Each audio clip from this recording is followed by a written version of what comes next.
Hello press the lot. ఈరోజు దేవుని వాక్యము. నా కుమారుడా, పాపులు నిన్ను ప్రేరేపింపగా ఒప్పకుము. సామెతలు 1 అధ్యాయము 10వ వచనము. అవును స్నేహితులారా, పాపులు మిమ్మల్ని ప్రేరేపింపగా ఒప్పకండి.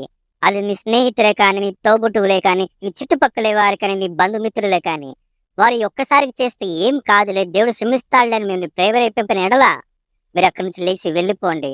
ఎవరు ఏమనుకుంటారని మీరు ఆలోచించిన ఎడల మీరు నిశ్చయంగా పాపంలో పడతారు.